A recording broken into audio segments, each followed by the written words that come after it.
ఉంది. సూపర్ 6లో భాగంగా మహిళలకి ఉచిత బస్సు ప్రయాణం అనే స్కీమ్ని లాంచ్ చేసింది. ఈ స్కీమ్ ఎంతవరకు ఉపయోగపడుతుంది, మహిళలకి ఇది ఏ మేరకు ఉపయోగపడుతుంది, ఎలా దీన్ని మహిళలు ఉపయోగించుకుంటారు అనేది ఒక పార్శ్వం అయితే, దీనివల్ల ప్రభుత్వంపై పడుతున్న భారం ఎంత? ఎందుకంటే ప్రభుత్వాలు ఆర్థికంగా చాలా సతమతం అవుతున్న రోజులు ఇవి. ఇన్కమ్ లేక, లేకపోతే అప్పుల భారం పెరిగిపోయి సంక్షేమానికి నిధులు సమకూర్చుకోలేని ఒక ఇబ్బందులు పడుతున్న ఈ పరిస్థితుల్లో ఆంధ్రప్రదేశ్ ప్రభుత్వం ఈ పథకాన్ని ఎంచుకుంది. దాదాపు 1942 కోట్ల రూపాయలు ప్రతి ఏటా ఈ పథకానికి, ఈ ఉచిత బస్సు, మహిళలకు ఉచిత బస్సు అనే పథకానికి ఖర్చు అవుతుంది. సో ఈ సంవత్సరానికి దాదాపు 2000 కోట్లు అని అంటే చిన్న అమౌంట్ కాదు ఇది. ఇప్పటికే రాష్ట్ర ప్రభుత్వం 1వ తేదీనే జీతాలు ఇస్తుంది, 1వ తేదీనే పెన్షన్లు ఇస్తుంది, సామాజిక పెన్షన్లని నెలకి 4000 చేసింది. చాలా పెద్ద బడ్డని పెట్టుకుంది. అయినా కూడా ఇప్పటి వరకు అది డేట్ మారకుండా 1వ తారీఖునే పెన్షన్లు అందిస్తుంది. సో ఇవన్నీ ఒకదాని వెంట ఒకటి చేసుకుంటూ వెళుతోంది. అప్పు జరుగుతోంది, నో డౌట్. ఆంధ్రప్రదేశ్ ప్రభుత్వం కూడా, ఇప్పుడు చంద్రబాబు నాయుడు ప్రభుత్వం కూడా అప్పు తెస్తోంది. అప్పు తెచ్చి సమస్యలను పరిష్కరించుకుంటుంది, సంక్షేమాన్ని ముందుకు తీసుకెళ్తోంది. అయితే సంపద పరిస్థితి ఏంటి, ఆదాయం పరిస్థితి ఏంటి? ప్రభుత్వం ఆదాయాన్ని తెచ్చుకొని ఒకవైపు అభివృద్ధిని, ఒకవైపు సంక్షేమాన్ని ముందుకు తీసుకెళ్ళాలి. ఏదైనా కన్స్ట్రక్టివ్గా చేయడానికి క్యాపిటల్ ఎక్స్పెండిచర్ కోసం అప్పు తీసుకుంటారు, తప్పేం లేదు. ఎందుకంటే కొన్ని ఆస్తుల్ని క్రియేట్ చేయడం కోసం అప్పు తేవాలి. ఎందుకంటే ఆస్తుల ద్వారా తర్వాత ఆదాయం వస్తుంది కాబట్టి వాటి కోసం అప్పు చేస్తారు. సంక్షేమానికి కూడా అప్పు చేసే పరిస్థితి ఉందా? ఆంధ్రప్రదేశ్ ప్రభుత్వం ఎలాంటి విధానాన్ని అవలంబిస్తోంది ఆర్థికంగా ఈ సంక్షేమానికి సంబంధించి అనేది ఒక పరిస్థితి. అయితే చంద్రబాబు నాయుడు గారు ఎన్నికల మేనిఫెస్టోలో 6 కొడతానని హామీ ఇచ్చారు ప్రజలకి. ఆ 6లో ఇప్పుడు 4 అయినాయి. అంటే బౌండరీ దాటింది బాల్. బౌండరీ 4 కొట్టారు.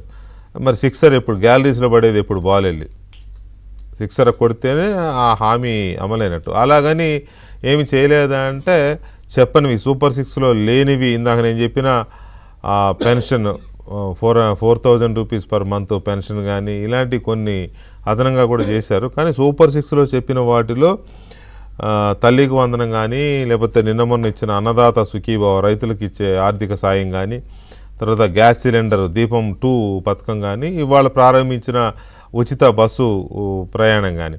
సో ఈ 4 అయినాయి. ఇంకొక 2 ఉన్నాయి. అదేంటి అంటే 20 లక్షల ఉద్యోగాలు, ఈ 5 ఏళ్లలోపు 20 లక్షల ఉద్యోగాలు కల్పించడం, లేదా ఉద్యోగాలు అందించలేని వారికి నెలకి 3000 నిరుద్యోగ భృతి. ఈ రెండిట్లో ఏదో ఒకటి పెండింగ్ ఉంది ఇంకా. తర్వాత రెండవది మహిళలకి నెలకి 1500 రూపాయలు, అంటే 18 ఏళ్ళు నిండిన మహిళలకి నెలకి 1500 రూపాయలు ఇస్తామనేది ఒక హామీ ఉంది. సో ఈ రెండింటిని ఎప్పట్లోగా చేస్తారు? నిరుద్యోగ భృతి అనేది చాలా పెద్ద స్కీమ్. యువతకి నెలకు 3000 ఇవ్వడం అనేది ఆల్రెడీ 1 ఇయర్ దాటిపోయింది ప్రభుత్వం, ఇక 4 ఏళ్ళే ఉంది. ఇప్పటివరకు ఎన్ని లక్షల ఉద్యోగాలు క్రియేట్ చేశారు? మరి క్రియేట్ చేయని వాళ్ళకి నిరుద్యోగ వృత్తి ఎలా ఇస్తారు? ఇటువంటి కొన్ని ఇష్యూస్ ఉన్నాయి. ఇది ఒక అంశం. అయితే ఈ మధ్యకాలంలో ఇటీవల కురిసిన వర్షాలు బాగా కురిశాయి, నో డౌట్. వర్షాలు అసలు క్లౌడ్ బరస్ట్ అని చాలా రాష్ట్రాలే అతలాకుతలం అయిపోతున్నాయి. హైదరాబాద్ అయితే రోజు వర్షాలతో గంటలు ట్రాఫిక్ లేకపోయి, కాలనీలు మునిగిపోయి, పాత భవనాలు కూలిపోతున్న పరిస్థితి హైదరాబాద్లో చూస్తున్నాం మనం. అలాగే తెలంగాణ జిల్లాల్లో చాలా చోట్ల పడ్డాయి. అలాగే ఆంధ్రప్రదేశ్లో ఉత్తరాంధ్ర ఆ ప్రాంతాల్లో కూడా చాలా చోట్ల రెయిన్స్ పడ్డాయి. అలాగే కోస్తా జిల్లాలో రెయిన్స్ పడ్డాయి. అయితే అమరావతి మునిగిపోయిందని చెప్పి మళ్ళీ సేమ్ ట్రోలింగ్ అనేది వైసీపీ ఫోర్సెస్ దాన్ని పేటీఎం అనాలో, లేకపోతే అరాచక మూకలు అనాలో, కానీ అమరావతి మునిగిపోతుందని చెప్పి ఆ వీడియోలు, ఎక్కడికో వీడియోలు తీసుకొచ్చి ప్రచారం చేస్తున్నారు. దీన్ని అధికారికంగా ప్రభుత్వము ఆపడం లేదు. అలా ప్రచారం చేస్తున్న వాళ్ళ మీద కేసులు పెట్టి ఎందుకు చేశారు ఇది అనే పరిస్థితి అటువైపు నుంచి కనపట్లేదు. అలాగే కౌంటర్ క్యాంపెయిన్ కూడా సోషల్ మీడియాలో తెలుగుదేశం పార్టీయో కూటమి పార్టీ నుంచి కౌంటర్ క్యాంపెయిన్ కూడా లేదు. నిజంగానే అమరావతి మునిగిపోయింది అనుకుంటే మరి పెట్టుబడిదారులు కానీ లేకపోతే అమరావతి రావాలనుకున్న వాళ్ళు కానీ ఎలా వస్తారు? ఇప్పుడు హైదరాబాద్ అంటే సేఫ్ ప్లేస్, నో డౌట్. ఎంత వర్షం వచ్చినా, వర్షం నిలవున్నా 1 గంట 2 గంటల్లో ఇది అవుతుంది. ఆల్రెడీ ఎస్టాబ్లిష్ అయిన సిటీ, డెవలప్మెంట్ పరంగా ఏ రకంగా చూసినా.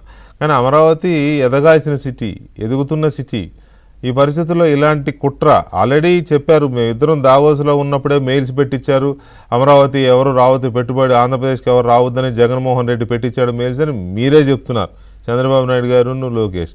అలాంటిది అమరావతి మునిగిపోయిందని ఈ రకంగా సోషల్ మీడియాలో ప్రచారం చేస్తూ ఉంటే నిఘా వర్గాలు ఏం చేస్తున్నాయి, పార్టీ వర్గాలు ఏం చేస్తున్నాయి, పోలీసులు ఏం చేస్తున్నారు? ఇలా పెట్టే ఈ ముష్కర మూకల్ని సోషల్ మీడియాలో ఇష్టం వచ్చినట్టు పెట్టే వాళ్ళని ఎందుకు వదిలేస్తున్నారు?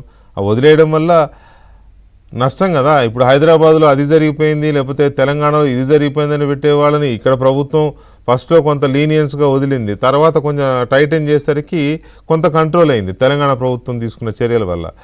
మీరు చూస్తూ ఊరుకుంటే రేపు పొద్దున అమరావతి మునిగిపోవడం కాదు, కొట్టుకుపోయిందని కూడా పెట్టేస్తారు. ఎందుకు ఈ రకంగా ఇదవుతుంది అనేది కూడా కీలకమైన అంశం. ఈ అంశాల మీద మనం మాట్లాడదాం ఒక చిన్న బ్రేక్ తర్వాత.